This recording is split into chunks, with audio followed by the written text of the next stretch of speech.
Double Dragon is also pooping and puking at the same time. I'm Sam. These two were hatched in a lab, weren't they? I'm Justin, and this is Double Dragon on Stinger Madness. What's that smell? I don't know about you, but I'm thirsty as fuck. Thirsty as fuck. Hey, look at these! Thrill me. If you come back in here, I'm gonna hit you with so many rides, you're gonna beg for a left. Thrill me. Beg for a left. Thrill me. Hey, look at these! No more hangers! It stinks. Hangers! Get to the chopper! Stinger Madness. Hello and welcome to Stinger Madness, the podcast about bad movies for bad movie lovers by bad movie lovers.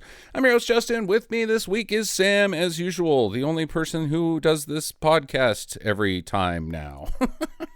Currently, though I have not been on every episode, and that's when you know your show's something. No one person has done every episode of this program. That's a good point. I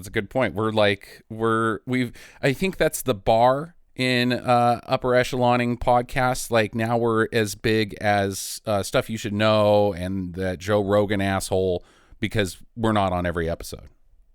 But isn't Joe Rogan on every episode of Joe Rogan, or is that not the case? Well, that's why I don't know. There's There's a chance that he has... Wait, he takes a week off and somebody stands in for him. I mean, Rome does that. Yeah, there you go.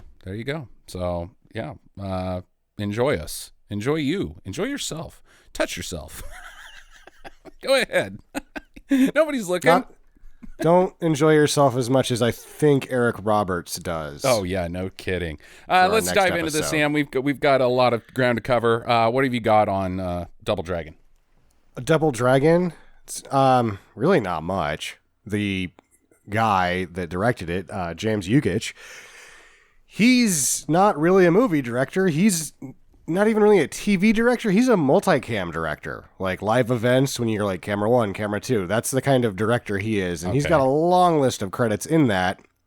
And that, I guess, speaks to the very experimental nature of this film. They're making a video game movie very early on in the video game movies. And so they're not going to gamble very hard, so they didn't really want to spend a lot of money on this. They spent $7.8 million. Okay. Which is not a lot, but not a little in 1996.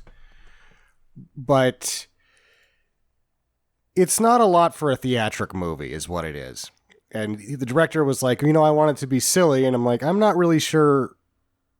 Yeah, it was silly, but it wasn't silly without being with being funny at the same time. Like, you could really tell that they were struggling to tell jokes in this, even though they wanted everything to be silly and funny. I find the most interesting thing about this movie that Mark Dacascos is in it, because he's awesome. Yeah. Do you like the Dacascos? Of course I do. His father, Al Dacascos, is the founder of Woonhap Kundo. Okay.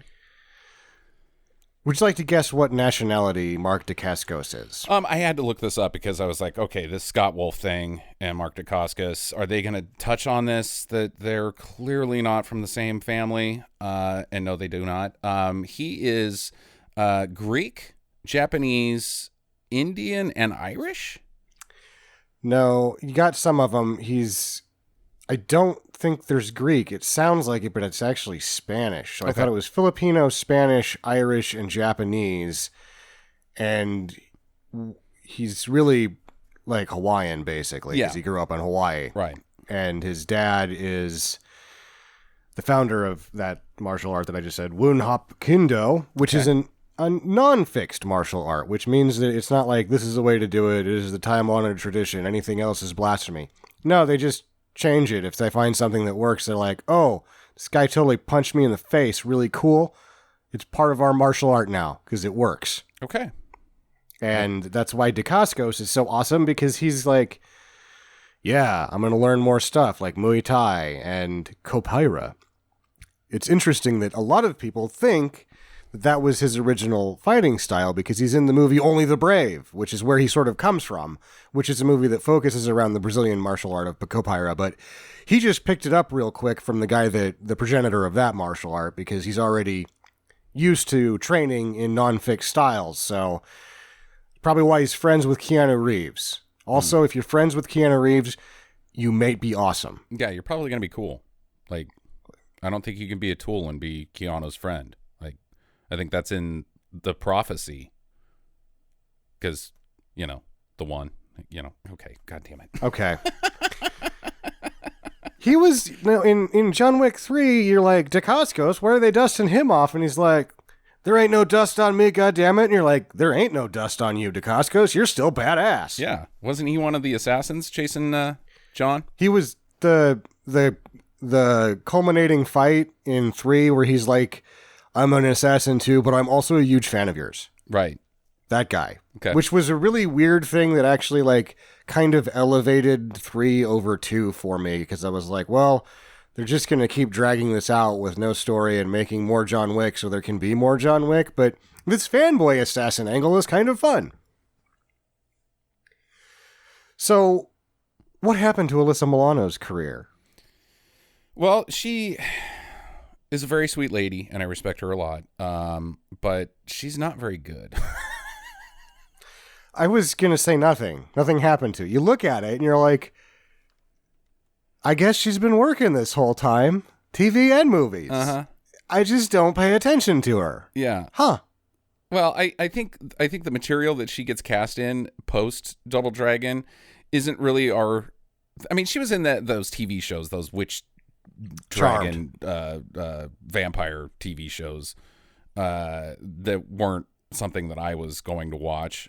She was successful in that, but I mean, as far as like the movies that she was in, I'm not going to watch those either. Like, they're not in my wheelhouse. And I was like, throughout this movie, every time I see her, I'm like, maybe she's just really not that hot. But then you're like, no, they've done a bad job dressing her up. She's pretty hot. No, she's a smoke show. She just doesn't make any sense, I guess. Well, I mean, name an Alyssa Milano movie you've seen that isn't this or Commando. I cannot. I can't either. But she stinks in Commando and she stinks in this. So I think she just kind of stinks. Now, she didn't have a lot to work with here. I think I imagine the direction was, okay, I need you to stink more. And so she did her job at stinking. But I don't think that this was a good decision to star in this movie.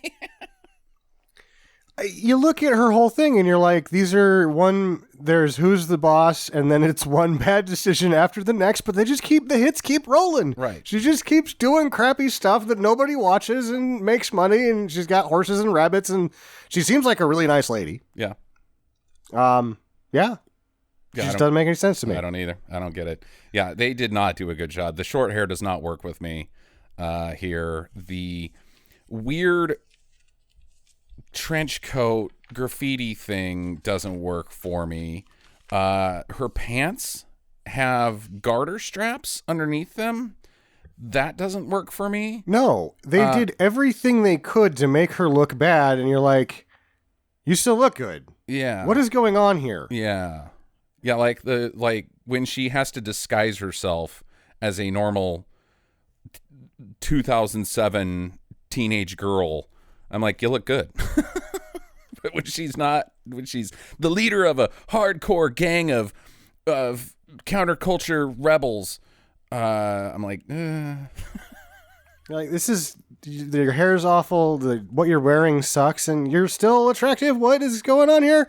Why did we have to do this 1994? Why did the 90s have to exist? Why? Also, Toledo? Yeah, right. Did you notice that you finally, like, when they turn her around, it says Green Wave on the back of your shirt, and that's like a thing now in science, I think, but in 1997, the only Green Wave there is the fucking University of Toledo, so go Green Wave! Yeah. All right, what else you got? Scott Wolf, you want to talk about him at all? Not at all. No, I don't. I don't want to talk about him. I don't ever want to see him again. No. there's Why? probably nothing wrong with this guy. He's probably a nice guy, but he's just in shit that I have no interest in. Yeah. Party of Five? Did you ever watch one episode of that shit? Moopy the show? Moopy the show? Yeah. Oh, one tragedy after the next. Come get sad with us once a week on UPN. No, thank you. Was Vanderbeek in that? No, that's the Dawson's Creek. I think he was Creek. Dawson Creek or something like Isn't that. that the same show? I didn't watch One Tree Hill. I didn't watch any of the shit that was on that channel because it all sucked. It's all Moopy. That channel still sucks. Oh, they got Green Arrow now. Oh, yeah, that's a fucking winner. Line me up. That's Moopy the superhero. Moopy the superhero. It pisses me off. That whole channel sucks. Yeah, Freaks and Geeks was on Fox, wasn't it? I mean, that's as close as you can get to Moopy in that is good, and that wasn't even on that channel. That wasn't on that channel. Okay. All right. No, I'm done with Scott Wolf. I ban you from ever picking another one of his films.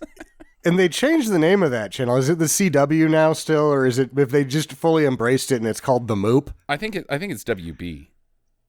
The WB? Yeah. The CW, the WB, like Warner Brothers. How can you not have fucking manage a television station? How is this possible?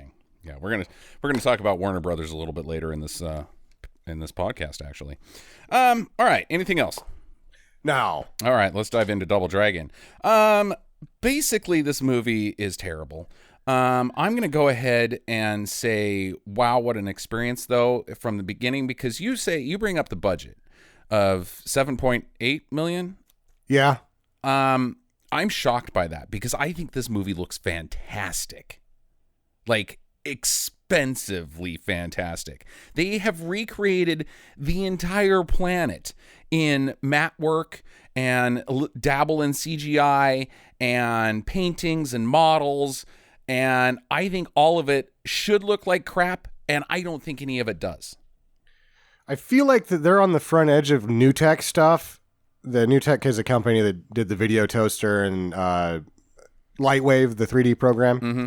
I think they were sort of on the front end right here. And so if I was to guess, and some of those visual effects looked like stuff that came out of New Tech, that this is because of that sort of affordability that was on the scene right around this time. But it was like the old, what's that called? The old guard isn't using it because it's, this newfangled stuff. It's too risky. But these guys used it and they're like, we got to take some chances, and it paid off. The old guard isn't using it too because it looks like horse shit by comparison to the old methods at this point. That's true. Yeah. Yeah. But to do this, I was impressed. I mean, LA, there's so many Easter eggs in this movie, as far as like 1990s LA. Like if you were the type of person that liked really bad movies in 1994, this is going to be a bunch of eye candy for you because like it's so many, hey, look what we did. The world's destroyed. Oh, the Hollywood sign's just above the river now. McDonald's is floating. Just a bunch of shit like that. If you look at what's going on that doesn't involve Scott Wolf, there's a lot to be beheld. Oh, yeah. And they also shot this in Ohio, so even better job. Yeah, right. Exactly. Okay, so anyways, let's set this world up. 1,000 years ago, this movie's such bullshit. 1,000 years ago, this king, he made this medallion because there was evil forces coming down, and so he was like, I'll make a medallion, and I'll put myself in the medallion, which makes it sound like he had to die to be in the medallion, but then later had to die to be in the medallion. Right, but then they're like, and then the king split it in half and gave it to his children. Wait, I thought he was dead. Also, this implies that you never used it to begin with. Right. I'm going to make some magic jewelry to save us from the monsters. And they're like, the monsters just fucked off. Quick, break that thing in half. It's dangerous. Yeah, it's like Sauron got his one ring and everybody else was like, nope, I'm out. Bye-bye. Yeah. And Sauron's or like, no, it's like Sauron got the one ring and he's like, why did I make this? I'm crazy. This thing's too powerful. Break it in half, quick. So they break it in half. One half is power over the body. The other half is power over the soul. And then generations go by. They get lost. They're the Ark of the Covenant type thing. God knows where these are. Have they been handed down to the later generations of this family? You know, that sort of thing. Nobody knows where they are except for one person. Yeah, we'll hide them with peaceful monks so that they can't fight back when evil men come to take the dangerous super magic weapon. And the way this transitions to these monks, you're like, okay, this is still 1,000 years ago. No, this is today. You can't figure that out until like 3/4 of the way through. No, the end of this scene, you're like, okay, we're still back in time. Okay, we're still back in time. And then the lady from General Hospital, Christina Wagner, pulls her mask off and gets on like a briefcase computer. And you're like, wait a minute. Wait. And then also it's not the present, it's the future of 2007. Right. Yeah. What were you doing in 2007? You're hanging out in Dave's garage with me. Yeah, I was going to college and working at a furniture store. Yep. So the prophecy here was quite off. I mean, like, these movies that go into the future, I kind of like them and I don't like them at the same time, because I like seeing like, oh, that was a cute prediction. Haha, that's silly. You know, obviously whenever you talk about this, you talk about 2015 and Back to the Future 2 and how I don't have a hoverboard, even though we do kind of have hoverboards. They had them then. It's just magnets and they're incredibly dangerous. Yeah. You want to eat shit, skateboard without any friction at all. See how well that goes. Yeah. But I kind of don't like them at the same time, because the movies that do future prediction but make minimal changes, like barely tweaking things, like I want to say, like, I can't think of a perfect example, but I just watched Star Trek Discovery not very long ago. It's not good. Don't do it unless you have to watch all the Star Treks like some sort of idiot like I am. But they do some very subtle, and they're way in the future, right? They don't have cars anymore, but there's lots of shots of them going over San Francisco, and the Golden Gate Bridge is still there. But they've just changed it into a solar panel array. Subtle stuff like that. Like, we don't have to go way over the top. At the same time, it's a bad scientific prediction, because Starfleet would have never been able to afford to build in San Francisco. Yeah. Hey, whoa, the rent is too goddamn high, Starfleet. So it's like you kind of be like, dude, 2007, come on, that's 13 years from now. Go a little bit further in the future. Make it so that nobody's going to watch this in like 20 years and be like, you idiots. Or do what Catherine Bigelow did, that Ray Fiennes movie that was about 1999 that she made in 1996. She didn't go big. I don't know which movie you're talking about. It's been on a list of revisits that I haven't done for a long. I've been wanting to revisit this movie for about 15 years now. Huh. It's got Angela Bassett in it. Wow. And yeah, I'm going to bring it over. The podcast listeners are like, good job, Sam, remembering that name of that awesome movie, so I can maybe look it up. Yeah. Huh. Catherine Bigelow directed. Ray Fiennes is in it. I think it was made in 96. I'm not sure. Okay. All right. Well, that's interesting. Anyways, let's move on. All right, so yeah, we are in New Angeles. It's not Los Angeles. Something has happened. The polar ice caps have melted. The toxic waste has gone everywhere. And so they're like, we're not Los Angeles anymore. We're New Angeles. The Al Gore prophecies happened and it fucked everything up, but not enough that they can't, still be total Californians. Yeah, right. We get some signs here and there of the surrounding area of New Los Angeles. There's New Tokyo City. There's Lake Pasadena. There was another one that was pretty funny that I was like, oh, that's cute. It's not Burbank anymore. It's like underwater town or some shit. Yeah. And then we also get Robert Patrick's future hair. Robert Patrick's hair is as majestic a creature as I have ever seen in a film in this movie. He is on full blast. At one point, I read an interview about this movie that he was talking about. He's like, oh, it was really fun. It didn't turn out very good. I thought it was going to work. I got to go full blast, so I liked it. That's good. Oh, I got to work with Mark Dacascos and Scott Wolf. And he's like, man, are you that nice of a guy, Robert Patrick, that you're like, oh, it was cool because I got to work with these people who were sort of not even close to as famous as me. And also, this may have set my career back by, like, I'm X-Files bound now, baby. Oh, the X-Files. He's great as Agent Doggett. Oh, absolutely. He is. And that really did get that show through. He got that show through some tough financial years. And so. Right. But they got him because he was a good deal because of shit like this. Robert because Patrick's of this. fantastic. Like, yeah. What a waste. Think about what happens if after T2, James Cameron's Spider-Man thing materializes. He gets to be Spider-Man instead of being in this movie. Imagine where Robert Patrick would be now. Yeah, right. Okay, so Robert Patrick at an 11 or Richard Grieco at an 11? I mean, there's not... If I want to, like, kind of laugh puke, Grieco. If I want to be happy about life, Robert Patrick. Yeah, I can't argue with that. That's a perfect critique. Puke laugh. That's Grieco. All right, so Robert Patrick is this guy named what's his name? Kugi Shuku. Some shit like that. Kaga Shogi. Something. It's like, yeah, he first shows up, his hair's amazing, he's wearing a zoot suit. You're like, Robert Patrick, you're majestic.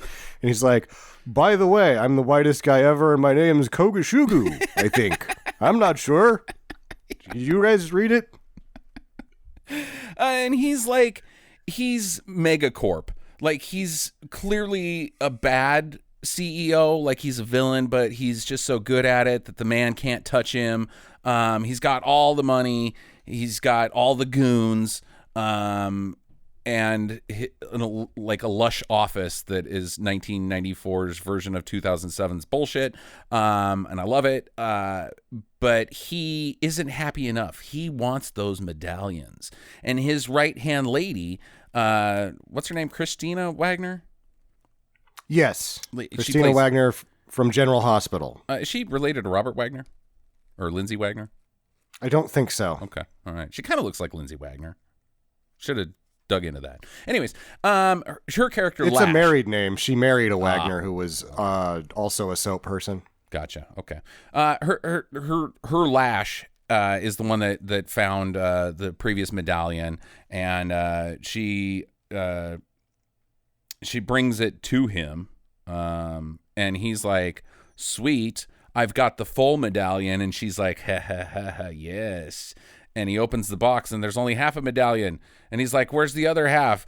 And why didn't you tell me that you only got half? Why did I send you out to get the whole thing? And then you, like, fly back out of New Delhi, and you called me and said, hey, I'm on my way back. I got the medallion, but you failed to mention that it was only half the medallion. I could have been like, hey, go get the other half while you're still out there. But instead you waited until you got here to my office with the jewelry box in my hands and let me open it to disappointment. And she's like, you didn't send me with a picture. It looks like a whole necklace to me. Sorry. I'm sorry about your magic jewelry. You're right. I'm being a little bit harsh, but honestly, I really want that other half. So get back out there. And then we cut to a tournament fight in a high school gym. It's a tag team karate fight. Tag team karate fight. Is question 2. Is that a thing? I mean, let's back this up. Is this fight an underground fight, or is this like a sanctioned thing? Because if it's underground, sure, why not? There's no rules. But they're in a high school gym. There's no rules. There has to be more rules. If there's tagging involved, all of a sudden there's rules everywhere. Well, I mean, rules like, because tagging. It's underground, you don't have to. It's not on HBO. Okay. This is what they got. This is like as sanctioned as it gets. There's a scoreboard. The whole town's a shithole. So this is actually like one of the nicer things that happens in New LA, I think. Yeah. So it's like the All Valley Karate Tournament. Like at any point, Ralph Macchio could walk out. He doesn't know the tag rules. So. Yeah. Okay. All right. So these bros. This is where we get introduced to Jimmy and Billy Lee, and their brothers. They get disqualified because Scott Wolf is a total tool. He's a douche. Oh, man. This is where you're like, okay, I've been on board this whole time. Oh, no, wait. These two are going to be douching out the whole fucking movie. Am I going to be able to get through this? Am I going to be... He jumps on the man's back and gives him a noogie. And then when they lose, Dacascos is like, why did you do that? And he's like, oh, I didn't want him to get too far. I didn't want to get too far ahead. We lost. We lost. That worked out perfectly. Have you read the rules to tag karate? Do you understand the scoring system? And so they're like, oh, yeah, we lost. We'll eat fist, buttheads. And then they get in a fight with the guys that they were just fighting. He's like, wait, you could have done this for points. I think that's how these rules work. And the crowd loves it. The crowd is going nuts. They're now like Spartacus. Like, the crowd loves them. Even though they just got disqualified for douchery. Yep. Okay. That's why WWE is so big. At least they keep it on the rails. So this is L.A. Ah, okay. Yep. Douchebaggery is rewarded. Nice. There's a Guns N' Roses cover band after this. The singer stinks. Oh, yeah. There's like 8 people that are like, these guys are going to make it big. And I'm like, every other LA band sucks this bad too. Right. You guys have had like 4 bands work out. Your town's silly. All right, so I want to enter. This has nothing to do with the plot, but again, this world building that this budget video game movie manages to accomplish. Cut to a commercial for Jack City because the city is crumbling so much that there's a company that just makes building jacks that you crank up your building with. And it's remarkably close to some of the in-house productions that KCOP and KCLA did in the late 80s with, like, anybody that lives in that area and lived in that area for a long time probably remembers the Jack Steffens plumber. This guy would just come out and, like, go, oh, what's going on? And he's like, Jack Steffens. And they're like, Jack Stephanowski? It's like, Jack Steffens. Like, Jack Stephanopoulos. Jack Steffens. Oh my God. Jack Stefanilewski. My name's Jack Steffens, darn it, and I'm just a plumber. It was a real commercial that was just as bad as this one. We could have gotten him. Isn't that where Ernest comes from? Was TV commercials? Yeah. Why Ernest, didn't we get Jack Stevens? They were very creative in those days. This guy may have made some of those commercials because he was also a music video director. This is really on point with that production style. Like, yeah. Yeah, no, let the owners do the talking. Yeah, I liked again, everything that's on TV is awesome because the next up is the news with fucking Vanna White and George Hamilton as the desk and Andy Dick as the weatherman. Wow. Andy Dick as the weatherman. And he's like, hopefully you got a smog fan. If you don't, get a job. God damn it. It's so dumb. All right, so curfew is coming. I don't know exactly what time curfew is, but it's implied that it's at sundown. I think it's like 8 p.m. or it's when it gets dark, then the gangs own the night. Mm-hmm. And yeah, that's you can't go out. And even though I don't think the cops can go out either. No, the cops are like, we will sort of pussyfoot around during the day. We made an arrangement, so we don't really have to do any heavy lifting. Mm-hmm. It's nighttime, get inside, even us get inside. Yeah, it's like the purge every day. Yeah. So the bros are out in it because of their own douchebaggery. They didn't make it into curfew, and their friend Satori is with them in their station wagon, in their trash-powered station rocket wagon. Yes. It's a Buick that is rocket-powered on trash. Yeah, and so they see this broken-down car with a pair of buns hanging out the back of it, and Billy's like, ooh, stop, she's my type, and she turns around and it's a dude, and Jimmy's like, yep, you were right, it's your type, but it's a trap. Also, it's the Dell guy. Oh, dude, you're getting a Dell? That's the guy. You're kidding. No, that's the guy. You know, he went off the deep end, right? Was he in the shallow end ever? Well, the shallow end of selling Dells. He's arguably the most famous Dell salesman of all time. You know? They sold themselves after they got rid of him. That's true. By being cheap and not breaking. He may have been also the worst Dell salesman of all time. Yeah. It was like he was against like cute cows selling gateways. So not much of a heavy lift. And the gateways were kind of shitty computers. Yeah, I think I don't want to be the internet, but I think he went all the way heroin and like beat up a bunch of people and like went to jail a bunch of times and shit. That seems like usually heroin does the other thing where you just like do a lot of heroin and lay around and lose weight. Well, after he sucked dick to get the heroin, he would punch the guy in the balls. That was his finisher. He's like, do you like speed bagging? No, sorry. It's reflexive. Everybody else that I blow for heroin likes speed bagging. Okay, so it's a trap. A Bobo is there, who is the only character I remember from the video game. But there was a bunch of Abobos. You always had to fight Abobos.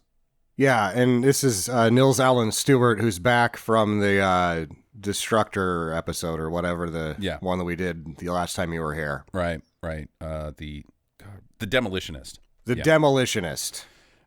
He wants the medallion because, lo and behold, he also works for Kasuga Shogi, and he spots them having it because Satori like sticks it out the window. What the hell does she do with it? She wears it because it's so like no one should ever find it, so I'm just gonna wear it in LA. Right. So they have a car chase. Bobo's got this big battle wagon, and it's like a Wells Fargo delivery truck with teeth on it. It's an armored truck that's been jacked up and turned into a bitchin' ride. Mm-hmm. With super tech on it. It's got like cameras and more rockets, and there's like computers in there and shit. Yeah. It's like Condor Man's car. Yeah. But it is. This is a superhero's car. I don't know how this guy got a hold of it because he seems like kind of a dumbass. Yeah, right? A chase ensues. It's shenanigans. I can't even describe what happens here. It's just all out shenanigans as far as the action. Lots of buffoonery, lots of silliness. And then it culminates with Scott Wolf, Billy, putting a can of Easy Cheese into the reactor. It's a very LA moment where he's like, oh man, this stuff's so unhealthy, it'll make the perfect rocket fuel. Why are you people doing this to your bodies? And then they go eat some weird shit that's just as bad for them. So that causes basically the purple tube of yarn that Doc Brown puts into the locomotive. It really makes a reaction and gives them super rocket powers that causes them to immediately crash. Yeah, they crash into a dead end, and then he chases him into the dead end, and he crashes into it, and they're clearly stuck there. But they're like, yeah, we won, but dude, now you're trapped, and Abobo's getting out, and he's going to beat your ass. But they're saved by the Graffiti Gang, and the Graffiti Gang has a name, and I cannot remember what it is. The Power Core. The Power Core. God damn it. That's about as 1994 as you can get. They're as fresh as their style. I hate myself for having worn some of this shit in my life during that time. I had candy striped fucking shorts, and I had like a t-shirt that was rainbow striped that had a hood. Like, why would you put a hood on a t-shirt? And why would you buy that, me? I had a way too big of build ball cap that was denim and had this graffiti print on it. And I loved it. It was like remember early Body Glove? Like, it was all these bright colors. And if you had Body Glove on, you were a cool kid. Only the coolest kids could wear Body Glove because it was so expensive. Right. But it all was dumb. And then there was the hyper color. Oh, the hyper color. Oh, my God. Which was these like, guys are wearing. Okay, ladies, if you walk fast, you're going to eat up and leave nothing to the imagination. The nipple show. Whose idea was this? That's X-ray glasses without the glasses. They got that idea from Top Secret where her boobs warm up. Yep. And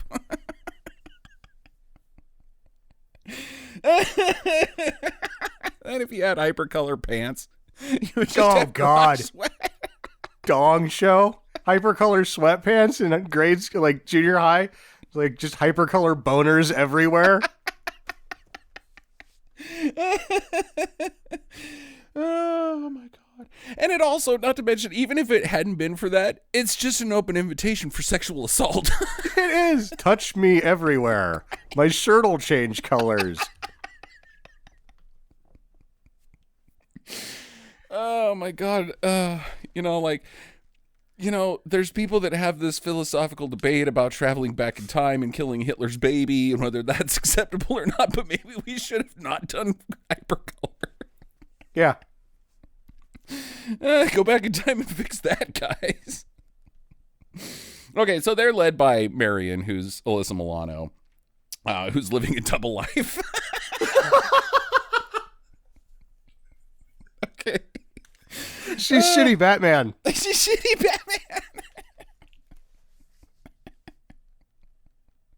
Batman. Hey, Dad, I gotta go be a superhero. Well, did you get your homework done?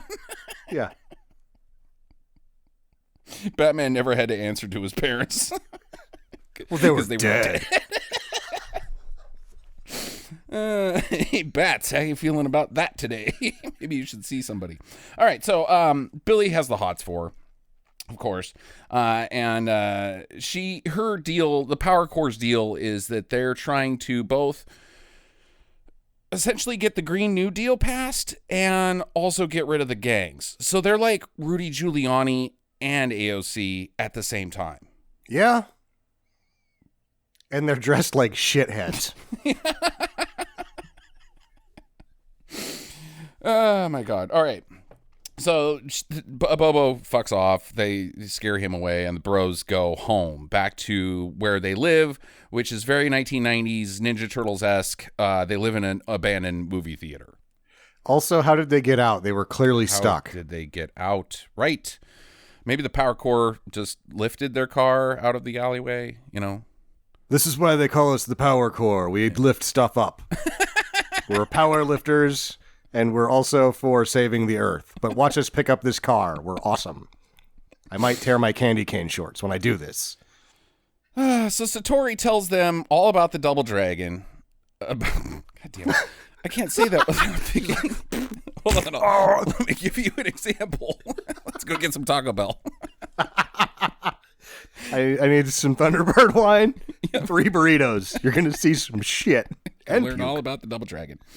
Okay, so she's like, yeah, this medallion is too much power to be in one person's hand. So here you go, Billy. Here's half of it.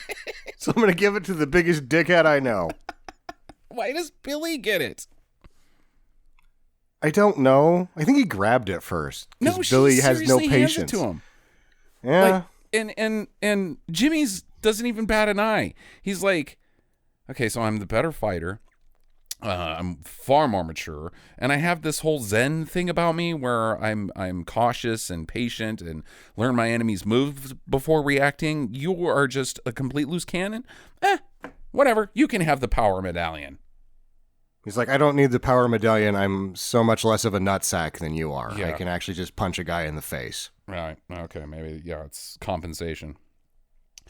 So Abobo tells Kogashugi about the bros and the medallion. So now they know where it's at. Even though Abobo gets punished for being like, dude, I know where the medallion is. Look, we even got like their address, who they are, up on your screen. And Kasugo's like, I'm going to stick you in this torture device for fucking up. Yeah, thanks for the help. I'm turning you into a mutant monster. Yeah, he gets the super soldier serum. Only basically. it's like the super steroid serum, and he's just puffed up like a Tyson chicken. So, needless to say, now they know where they're at.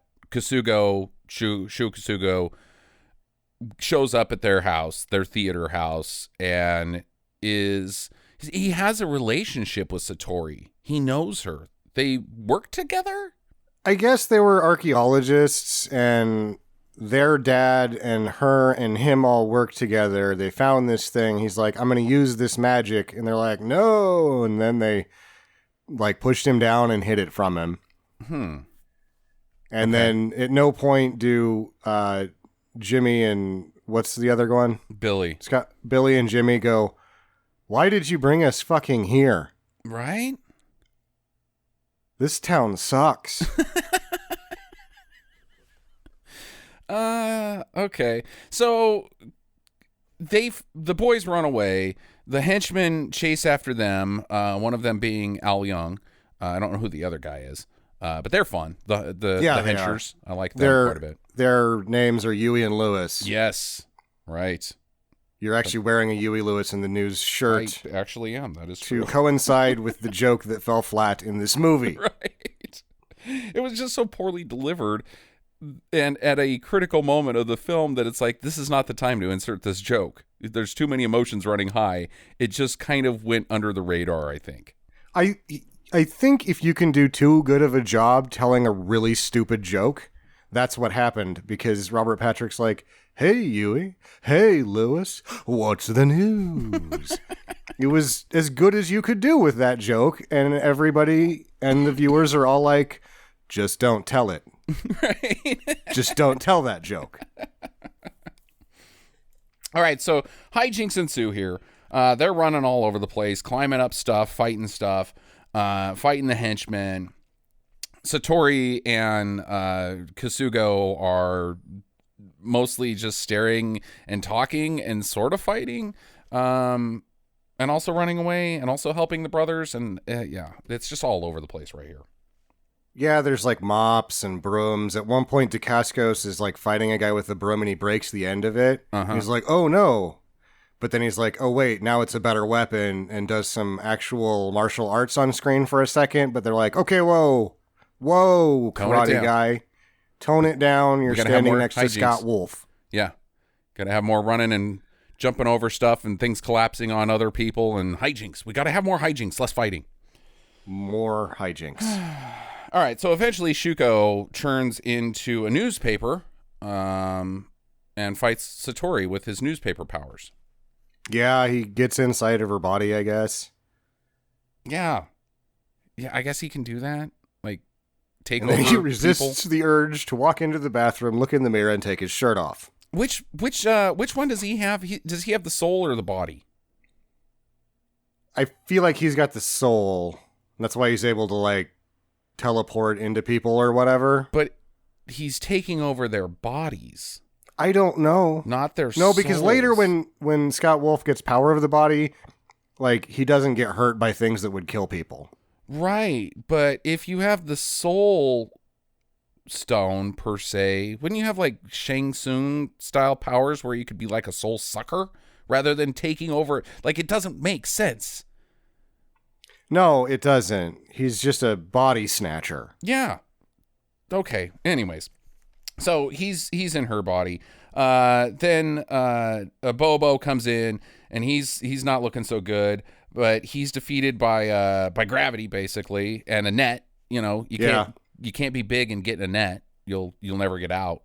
Also, he's being hired by Watanabe or whatever his name is, and who has occupied Satori's body, and he's the one that pushes a Bobo off the stage and into the net. Right.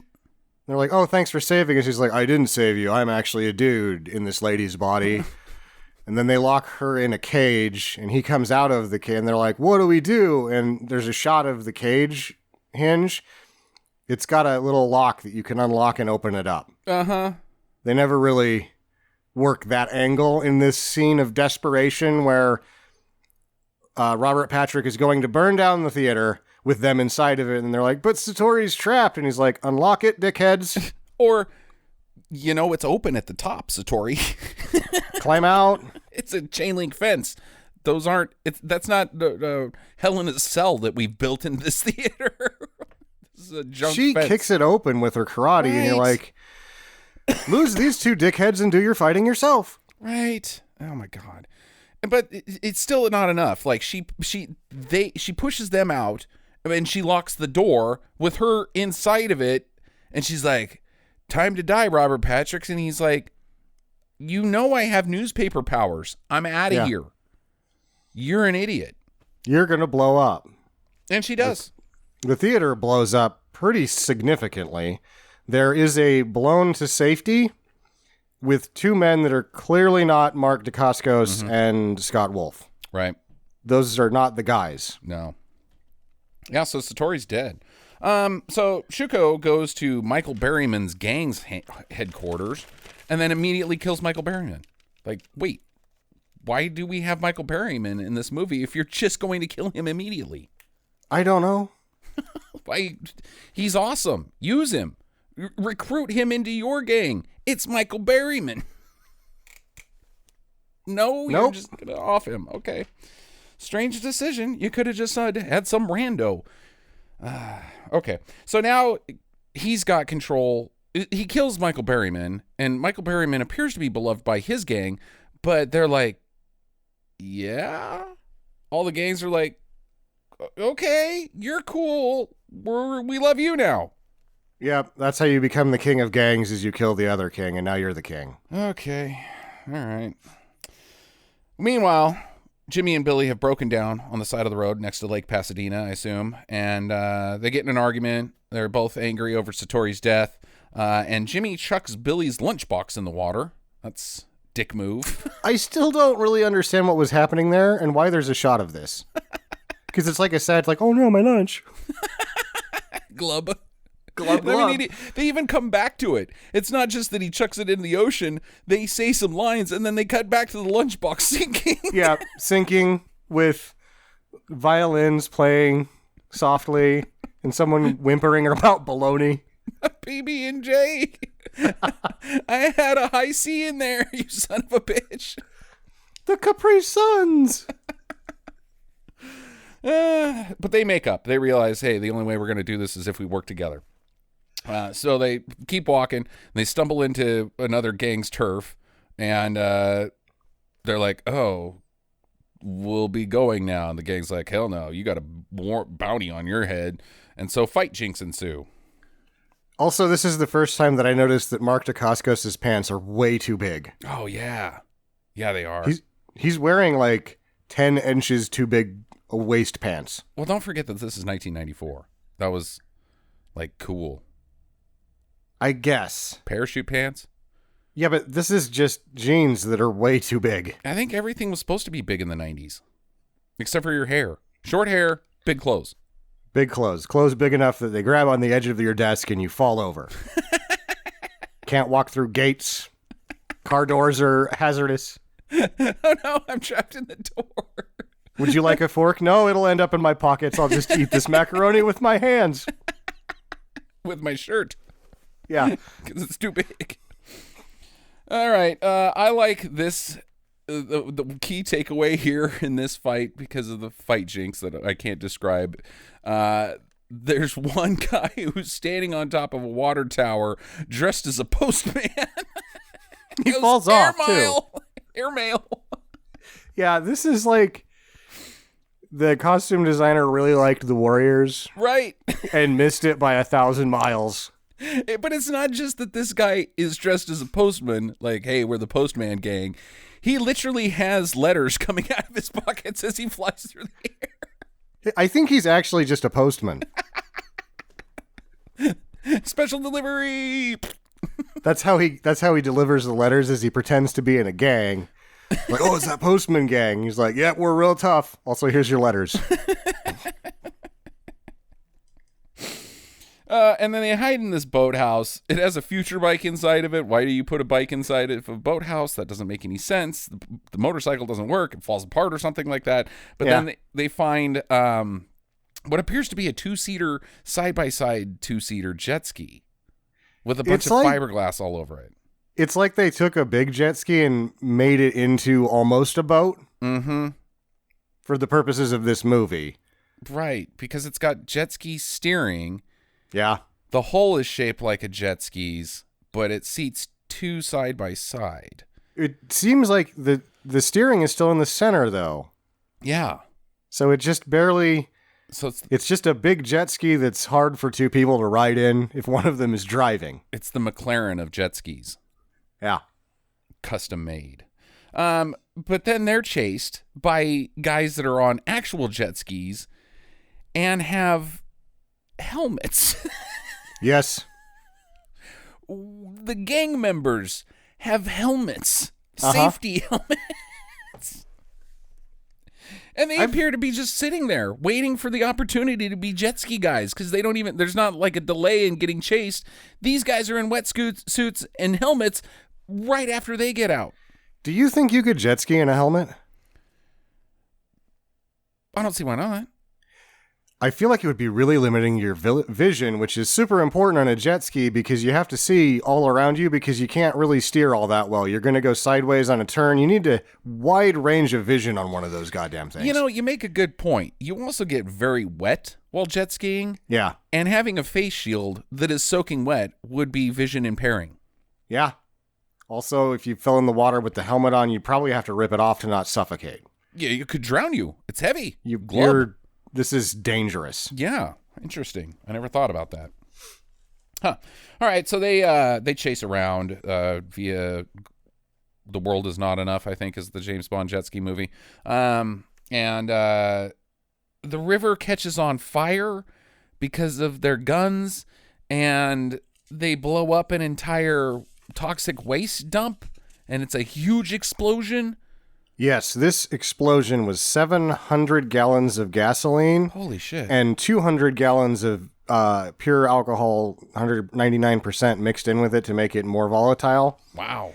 They had a news story on the night before on every channel saying there's going to be a real big explosion tomorrow.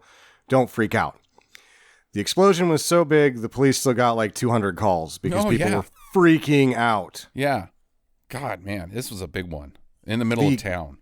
Cayuga River in Ohio can actually catch on fire. It's that polluted. Ugh. Or at the time it could.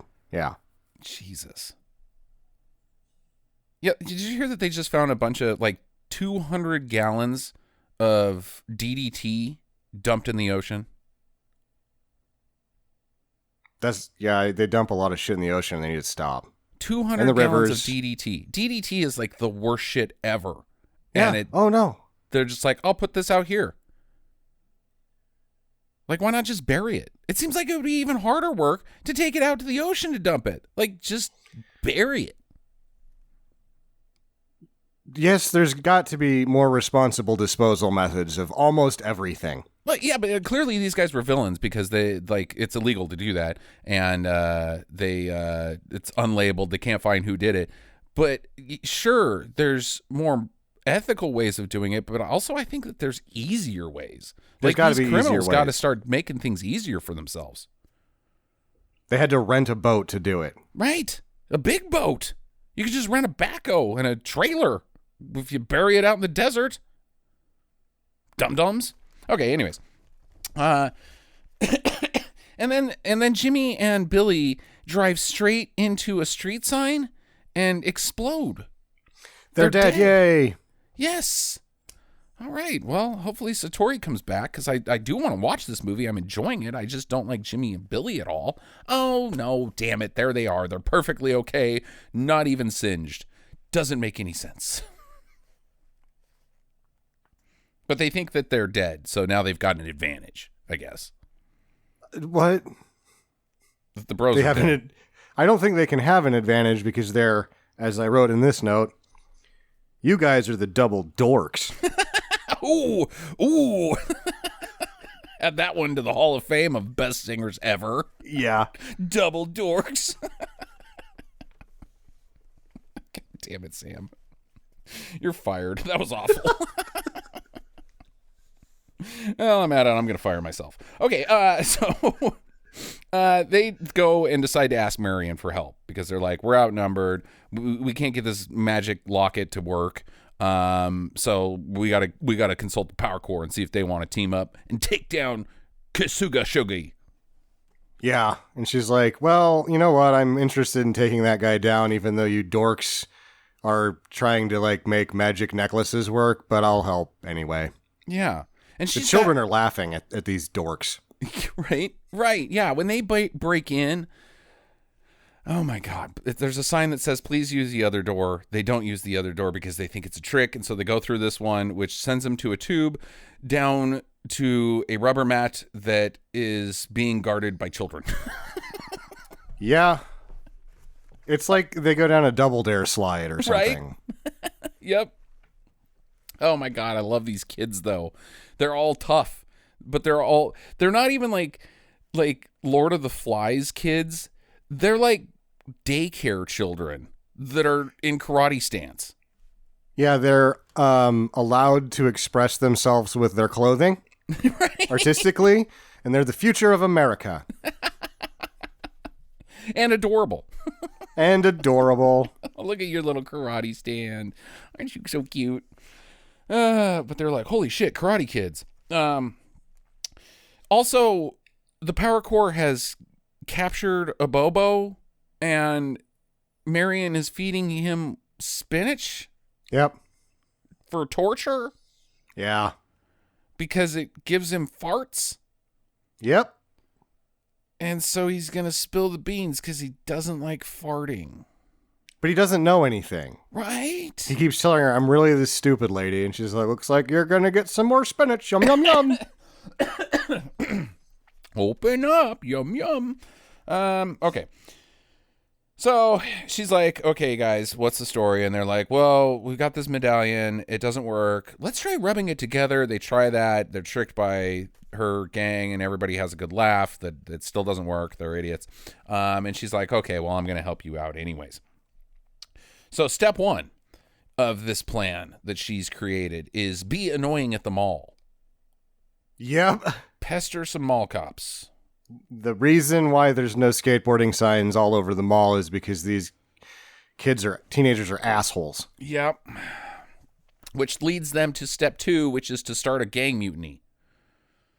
But that's easier to do because there's the gang net. Yeah. Right. The gangs have a interwebs with advanced analytics on profits. Mm-hmm. Mm-hmm. That she breaks into. Step three is to stare at Marion's butt. Yeah, they do that. Step four is profit.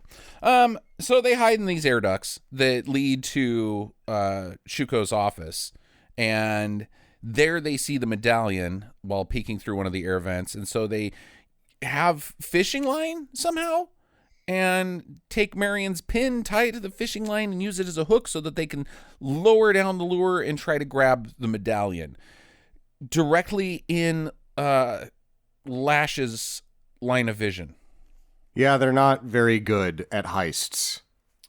And her dad is there too.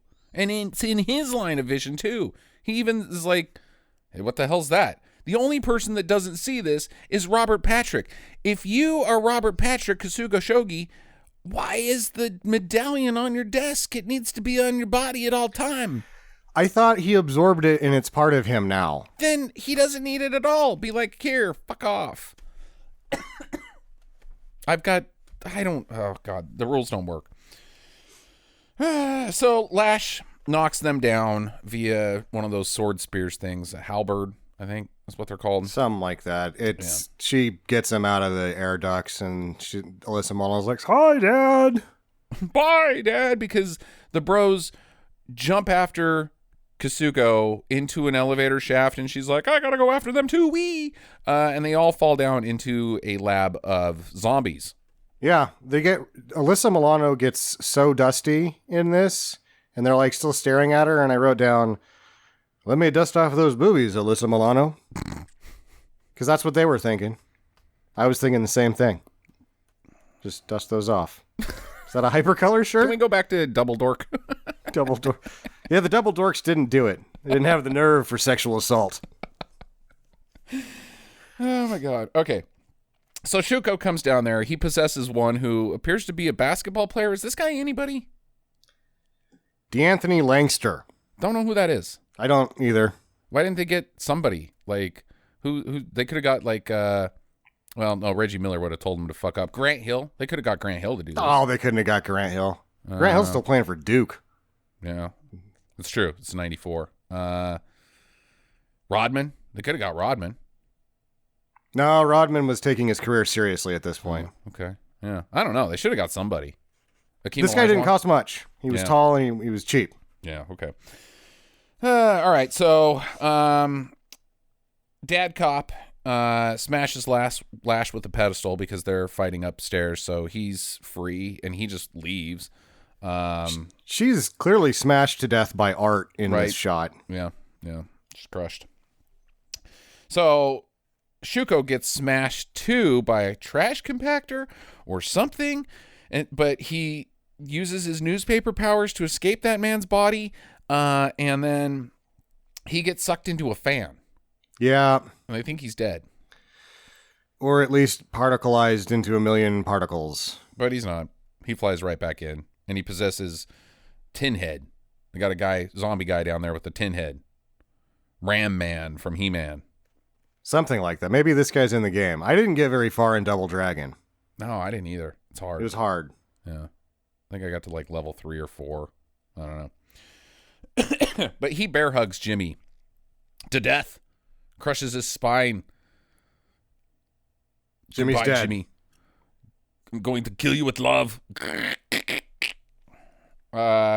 Meanwhile, New Angeles is burning and it's in full lockdown. The gangs have rebelled, taken over the streets during the daytime, clashing with the police. That was against the treaty of non-smashing up the police of 2006 or whenever. The police are just in the police station, and the chief's like, we got to get out there and clean up the streets. And they're like, No. No, we're cops. We don't do that. We're police. We're not meant to handle this level of violence. Right? Just like Rob Schneider and Demolition Man. But so Dad's like, fine, I'll have to do this on my own. And he goes out alone at night. Meanwhile, Shuko has tied Jimmy up because no, he's not dead. Dang it. And reveals to him that he killed his dad. I killed your father. Your this father. magic. Yeah, your father for this magic necklace. Not you and your brother's father. I killed Your that guy father. too. I don't think they're related. I think Billy's adopted. I by Jimmy. think they're both adopted by Satori, who's dead. Yeah, maybe. Oh, maybe they're Satori's kids, and she just, her name is Lee, so they adopt. Yeah, there we go. We figured it out. Because there's no mom. At no point is mom ever referenced. It's just I killed your dad, not Billy's. Your dad, but Jimmy. Yep.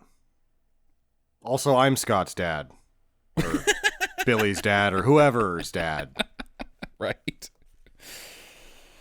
Okay, the gangs bust into the Power Course headquarters, and many die in toxic waste. Both sides have a lot of death here.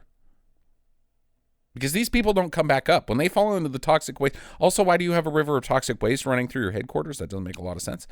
Choose a better place that's not so dangerous. Like, I'm just going to go get a cup of coffee. Oh, toxic wasted. Yeah. But yeah, these guys don't come back up.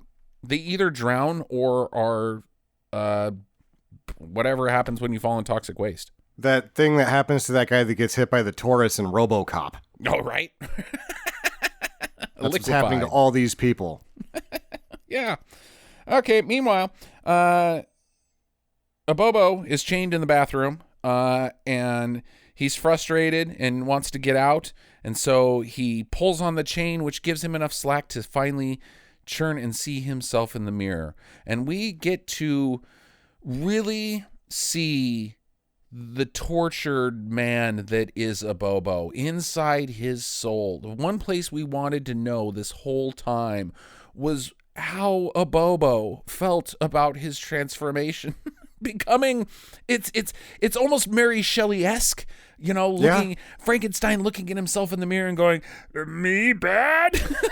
Yeah, that's what's happening here. It's very deep stuff. A Bobo is an onion. Oh, what the hell was this shot? Oh no, my beautiful face. What am I now? Yeah. Also, I guess Lash isn't dead. She's totally fine. Yeah, because her and Marion get in a fight with meta zingers. Yeah, she gives the who is the boss in the General Hospital business, and you're like, who's the boss was a while ago, and I don't think anybody watches General Hospital. Okay. Shuko shows up, and he takes over Jimmy and fights Billy. And they do the whole, "I know you're in there, bro. Don't. I'm not going to fight you." And then they do fight, and I don't know. He ends up kicking the double dragon out of him. I don't understand how Shuko... I don't understand any of this. Is this part where... They bust the double dragon game. That's what they do. That's the key. Yeah. He kicks the double dragon game and breaks it, and they're like, easy on these arcade games. So is that what causes Billy to get the medallion powers? No, I don't know. So Billy's like, maybe he just believes it's real and then it is or something. Because he gets like the power of the body, and then Robert Patrick can't punchify him to death. This gets really confusing right here. Yeah. Well, he says that, you know what? I don't even need this medallion. And he chucks it, and the medallion comes back to him. Yeah. Saying, oh God, what movie is that? Is that Captain America or is that Willow? If you don't need these powers, you would be worthy of them. They're just magic acorns. The magic is in you. Right. Yeah. Okay. Anyways, so he kicks Shuko out of Jimmy's body. And he gets the other medallion, and now he's full powered. Or Shuko gets the full power. Yeah, whatever. Robert Patrick's now the Ubermensch, and all I have written down here is way to go, dipshits. Right. Because this is the whole thing you've been trying to stop, and you've expedited the process for him. Which, when you go full power, he can clone himself and also turn into Grossface. Yeah. But he doesn't like bright light. Right? What a dumb weakness. The sun. Ugh. Yeah. So this is also the point where we're supposed to have been pushed to a climax in a movie that's supposed to have something to do with martial arts. And this is where the choreography in the film has nosedived completely. Absolutely. It looks terrible. Because they're more focused on the bullshit powers and weaknesses, because Bobo is like, "Hey, Marion, turn on the lights." Wait, Bobo, weren't you having a personal crisis, an internal identity crisis? What are you doing out here? And so she turns on the generator, which blinds the gross faces, and they are able to kick the medallion off him. Just kick it right off of him. Right. And now they have the full power. And they are dressed like Siegfried and Roy. Oh my God. They don't go gross face. They go really dumb looking. It's as glam as karate has ever been. Oh man. Wow. Whoo. And I love Ghost Satori's head. Now you've completed it. The prophecy has been fulfilled. They're like, whoa, what are you doing here?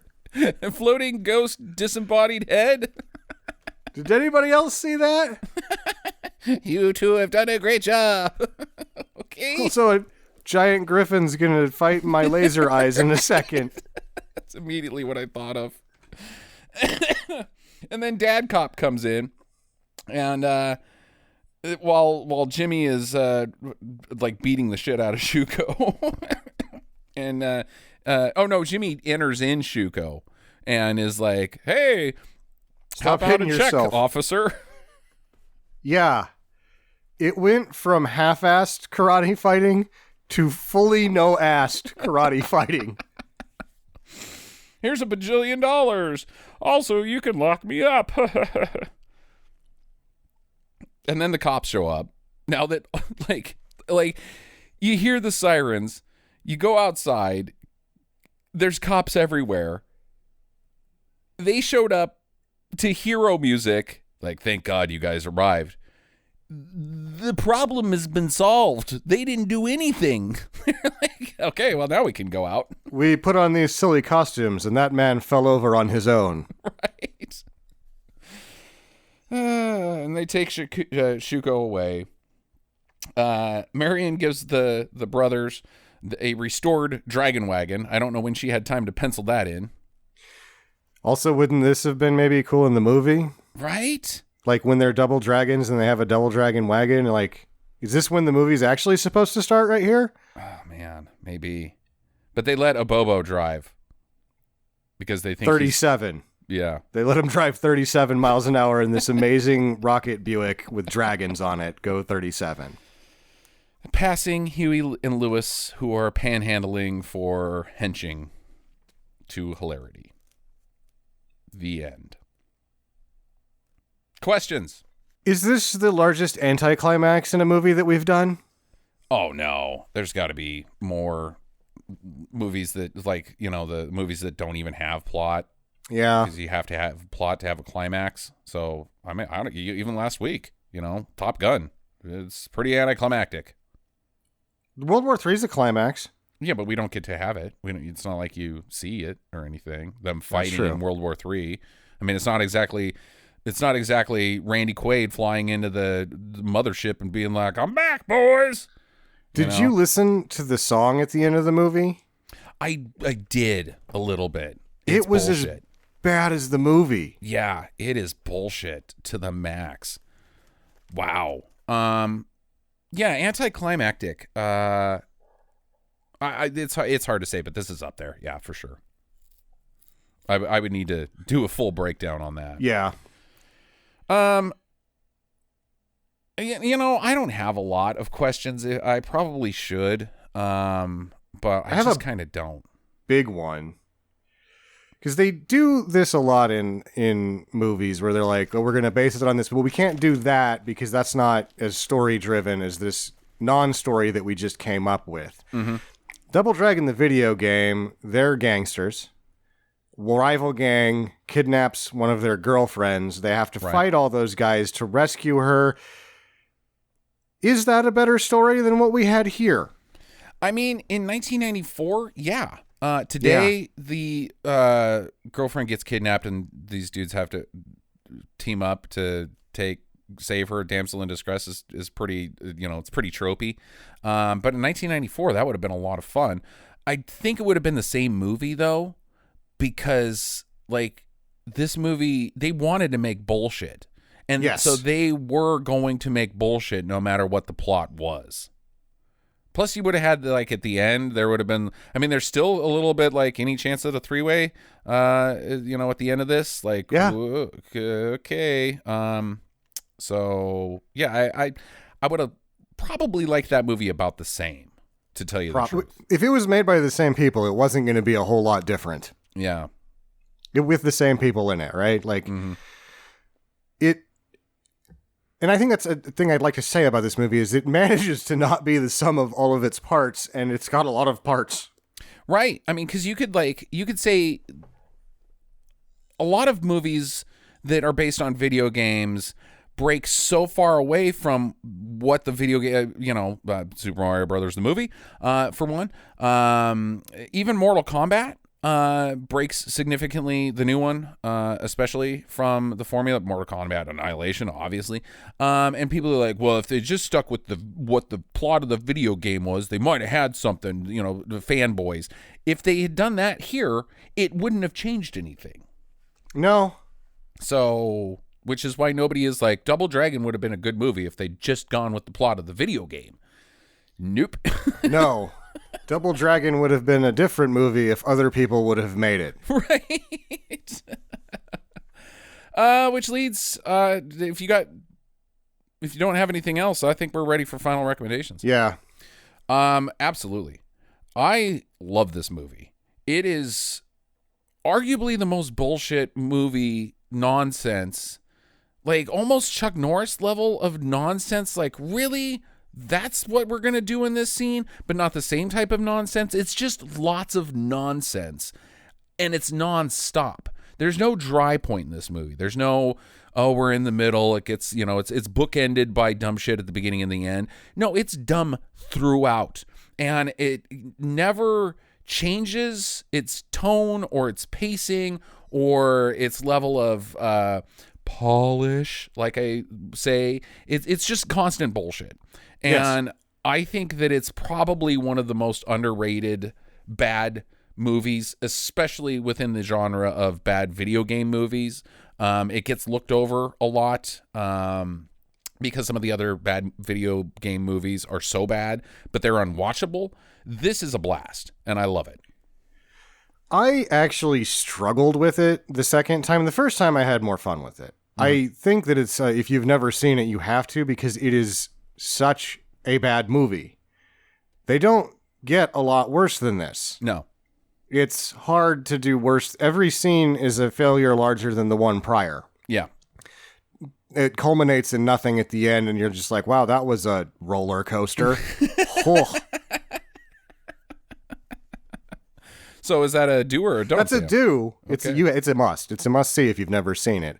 Just know that you will possibly struggle with it. When we decided to do this short 2 run of video game movies, in the middle of this, I thought, maybe I should call him and tell him I'm going to change my pick to Mario Brothers, the movie. Mm-hmm. But then I realized that I actually might not be able to physically make it through those movies back to back. Yeah, that's a good call. I thought about it as well, because we're going to talk about Johnny Legs here in just a second, because I want to have him have a team up with Joey Pants. The Joey Pants and Johnny Legs team up. That would be a great movie. I want that movie. Where is that movie? I don't know. How would we not have a Johnny Legs, Joey Pants movie? Come on. Yeah, all right. So there's 2 do's from us. On streaming do's and don'ts this week, I have traveled back in time. I took a bold choice because this December, I don't know if you know, Sam, many people do, we've got a new Matrix coming. Matrix 4! Heard that was the only way that either of them would be allowed to make anything again, is if there is some financial restoration in this next Matrix project. Yeah. Well, I think it might work. So I watched all 3 Matrixes again. I haven't done that I haven't seen Revolution. I think I saw Revolutions in the theater, and then I walked away, and I was like, you know what? I'll just watch the first one. If I ever want to watch Matrix, I'll watch the first one again. I've revisited, and I have come with a new perspective on things. Okay. I actually think all 3 movies are fantastic. Even Revolutions. When I do this, I go all the way and I do Animatrix afterwards. Yeah, that's a good one too. And tragically, some of the best ideas are in the Animatrix, which no one has seen. Yeah, I agree with that. I really, really struggle with the third one. Yeah, I understand why.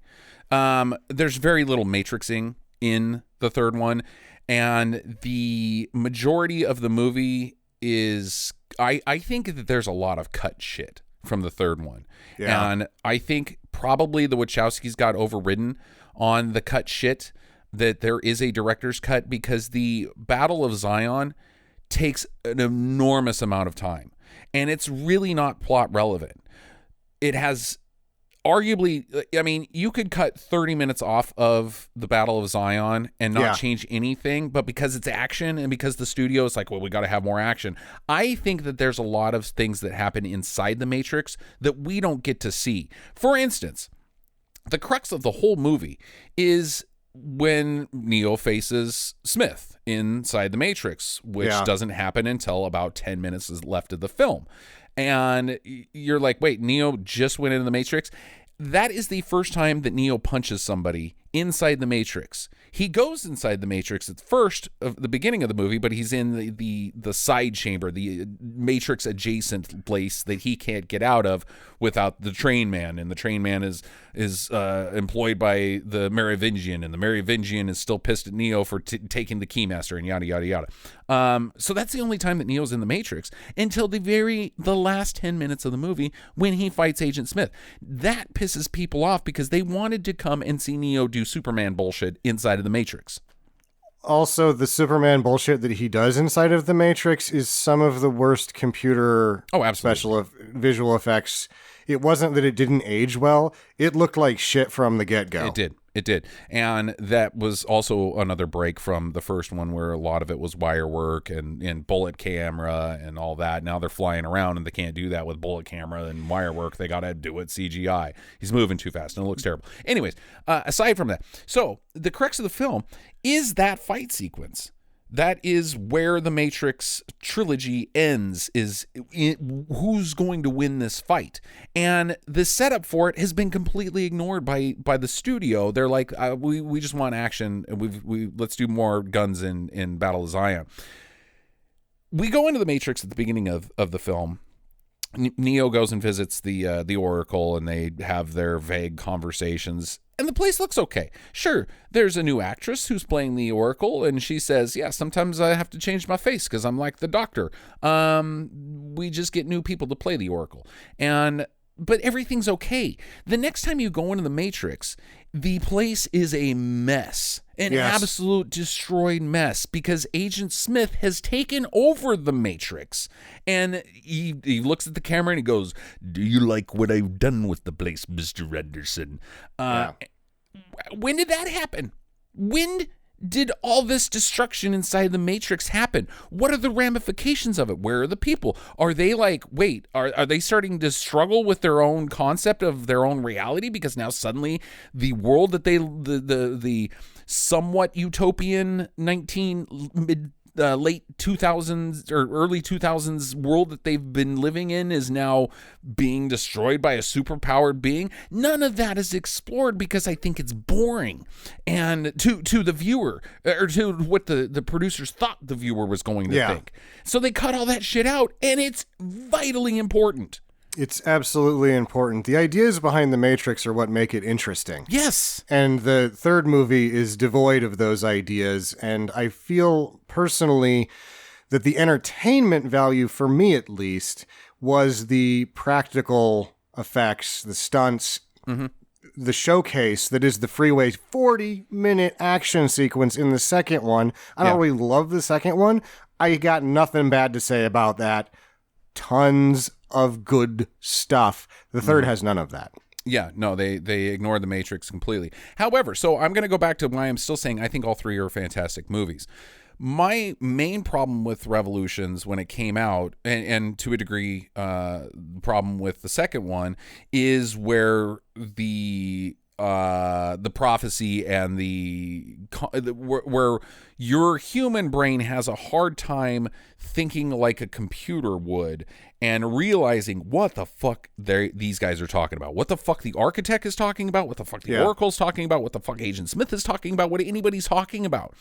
I have no idea what happened at the end of Revolutions when I saw it. I'm like, wait, what just happened? I don't know. I don't understand. This time I got it. I know what happens in the Matrix. And I'm also on board with the fan theory, I don't know if you've heard of it, that Neo is not the one. He's just somebody that can see the walls. Yeah, he's just really good at the Matrix. In the architect kind of says, the architect alludes to that there's possibly You know, you're the most recent person that can see through the walls. Yeah. You weren't really the one.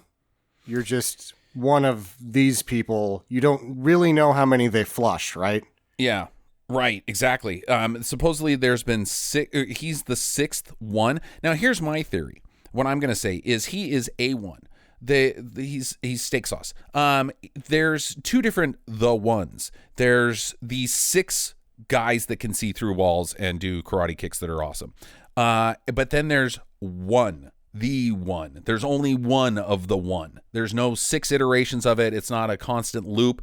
It is the one who will actually shut down the Matrix, because that is not what happens at the end of this. Neo does not shut down the Matrix. He just causes a truce that makes the machine say, if you want to leave the Matrix, you can leave the Matrix, but we're going to keep it running. There's a lot of fan theories that he is enveloped into the Matrix. He's part of rebuilding it, that he's going to be a program now, too, because I he's kind of think physically he is a dead. program. I think he always was a program. Huh.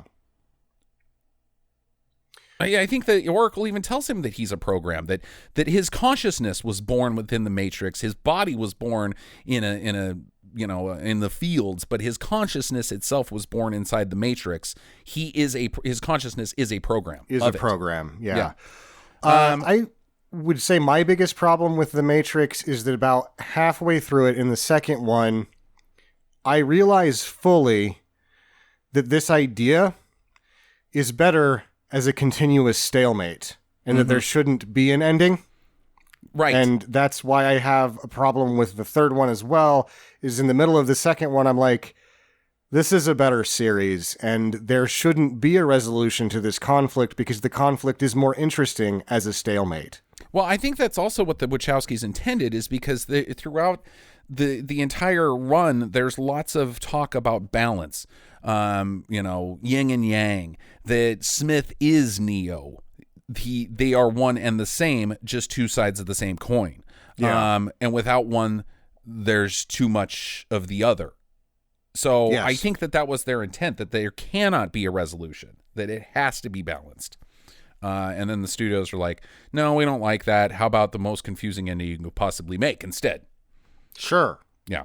So either way, give them a go. I was due. It'd been a long time. I think I'll watch all 3. Do it in a quiet, controlled environment where you can actually think about, if you can make it through the architect's diatribe of the ergo vis-a-vis, therewithal never do well. All the weird stuff he says. If you can actually pencil your way through that, a lot of it might open up some doors for you if you haven't thought about this stuff for a while, and be ready for Matrix 4. So, yeah, I liked them. Next week on the show, we're doing a sequel to this week with 2006 Dead on Arrival. No, Dead or Alive. Dead or on Arrival. That's the Kevin Costner movie, right? Or Mark, the UCLA guy that's in NCIS. I don't know. There's a DOA as well that was an 80s movie that's not very good also. I think Costner's in it. Yeah, 2006 DOA with the jiggle physics. So check that out. Currently streaming on, where the hell did we watch this? You can do it on Pluto, Tubi, or Vudu with commercials for free. Gotcha. Okay. I watched my copy of it because I own it. Ooh, fancy. All right, guys. I hope you enjoyed the show. Support us on Patreon, patreon.com/stickmadness. That's how we keep going and keeping the server paid. So hit us up there. Also send us your emails. We'll try to get to them when we can. We'd like to do it when Jackie's involved, but that could be a little bit of time before that happens. So be patient, and hope to hear from you soon, and get to the chopper.